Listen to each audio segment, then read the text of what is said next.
BBC Coventry and Warwickshire.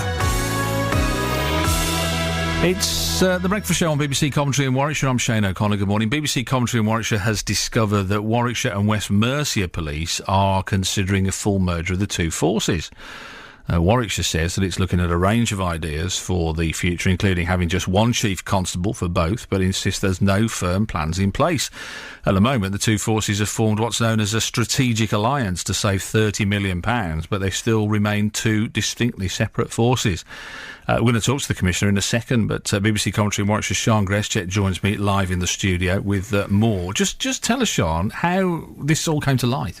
Well, since the Strategic Alliance came in place, I think there have always been questions as to whether it would eventually, along down the road, mean a full merger. But now the Police and Crime Commissioner for Warwickshire has actually come out and said that he would veto any idea of any formal plans if they were proposed before the next set of Police and Crime Commissioner elections in 2016.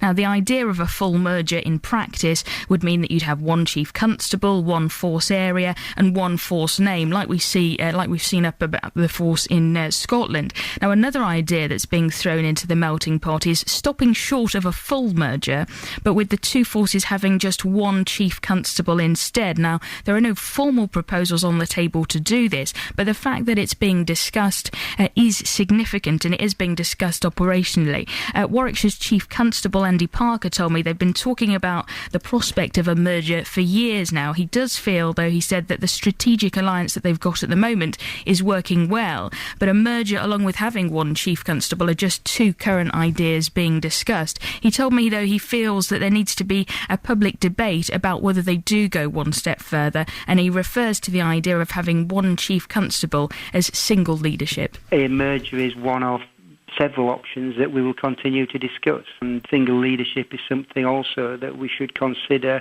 as perhaps the next step within the strategic alliance. But, in doing any of this, we need to engage with the public, and clearly the PCC is a big player in making decisions on those sorts of issues. Sian, thanks for that. Let's talk to Warwickshire's Police and Crime Commissioner Ron Ball, who joins me live in the studio. Morning, Ron. Good morning. Sounds like a merger, doesn't it? One Chief Constable? I know it sounds like a merger, but what we're actually doing at the moment is just focusing completely on getting the strategic alliance to work. Now, what you don't do when you've got well-run organisations like these two, and they are well-run, is you don't have a plan, come to the end of that plan, and then sit down on Monday morning and say, well, what do we do next? You look at, as you're rolling out the strategic alliance, start looking at what other options there are available, and that's all we're doing at the moment. So why don't you just say, look, we're going to merge, and this is a possibility. This is distinctly what we're looking at. There seems to be a stepping back from this admission that you want to do that. One of the pledges I've given to the public is that I will not say something that I don't believe. And if I was to sit here and say we are going to merge, I don't believe that. We might do, but to say we are going to merge would be misleading. I don't know if you know I'm sure you are aware that a few years ago we got quite close to the West Midlands forces all being merged, and there were detailed plans drawn up for all of that, but it didn't happen in the end. And all we're doing at the moment is looking at a range of options, and the full merger is one of them, and it would be irresponsible not to be looking at it. I know, but the likely outcome is that you will merge it. I mean, you're not looking at it because you're short of things to do in the afternoons, are you? I mean, you're looking at it because you're going to want to save money, you want to become more effective. I'm not even convinced, and I guess there are a lot of people out there, that if you did merge, it would be a bad thing. That time would tell on all of that. But there seems to be an acceptance that people will think it is a bad thing, and therefore you don't want to consider it as a possibility. Well, what the driver is, the most important thing is how effectively we can police our communities. And that has to be the overriding deciding factor. And so what we have to do is look at the range of options. The picture keeps changing. The government aren't standing still either in terms of proposals that they're throwing at us, and budgets keep changing, and so on and so on.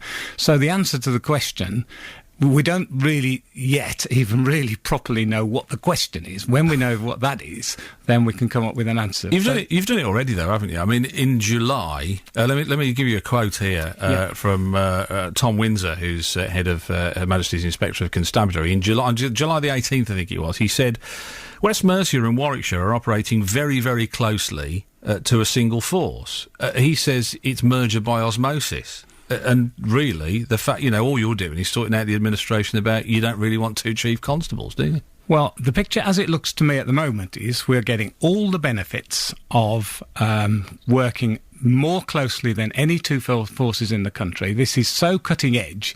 We've got people all over the country coming to look at it. I've got the Durham Commissioner coming down on Monday to come and talk to us and have a look at what we're doing. And we're getting all the benefits of that.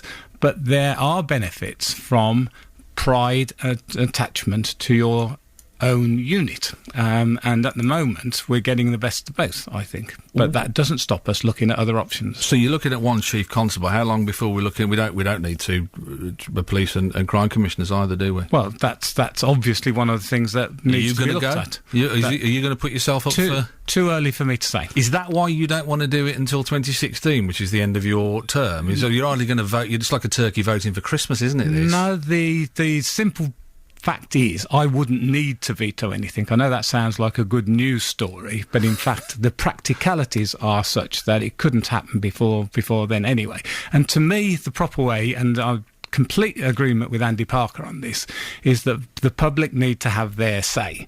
This really is not a decision, I think, for me. It's not a decision for the force. Is it a public decision? Well, I don't know whether people would agree with that, because, you're the specialists. Well, I say with you, and I know you're learning as much as probably a member of the public would be in your role, but the police officers are the specialists. The public are not best placed. They might think they are, but they're not best placed to tell a police force how to run the police force, are they? The officers are specialists in operational policing, and that's, they very definitely have a specialist view to express, and I'm very keen to hear that. And that's where the impact will be. If you ask the public, they'll say, I want to see more police officers on the street. You know that from whenever you ask them. They want more police officers in their community. You know what the public are going to say. Why do you need to ask them? But how that can be done is dependent on all of the financial arrangements, the budgets and things like that. And that's where we need to have a conversation with the public. What I do is set the priorities. What are the public going to tell you? I don't understand what the public are going to tell you that you don't already know. You know they want more police officers on the street. You can't give them that. You don't have the money to do that. You know they don't have the operational expertise, so there's no point asking about that. What are they going to bring to the party, the public? The public actually pay for this police force, and so I think to start making major decisions about the future of it without consulting them is completely the wrong thing to do, and I wouldn't support it. There's only 2 ways I see the full merger being legitimate in terms of the democratic process, and that's either you have a referendum as such, which is an expensive process, or I could see a situation where a candidate at the next election said, I think the thing to do is to go for a full merger, and if the public back that candidate, then he or she, forgive me, has democratic legitimacy to follow that. If you're working so well, if it's all going so well with what Tom Windsor calls this merger by osmosis, why do you need to consult the public, and why do you worry about that? Because it's all working so well, you're working more effectively, you're working more cost effectively, you're giving people what you promised you would on. Yeah, that's my view, that's the view of both chief constables, it's Tom Windsor's view, but there's people who are more important than all of them, and that's the people of Warwickshire. As a final point, your personal view now as the police and crime commissioner, is a merger a good thing or is it a bad thing? I have an emotional preference for small rather than big.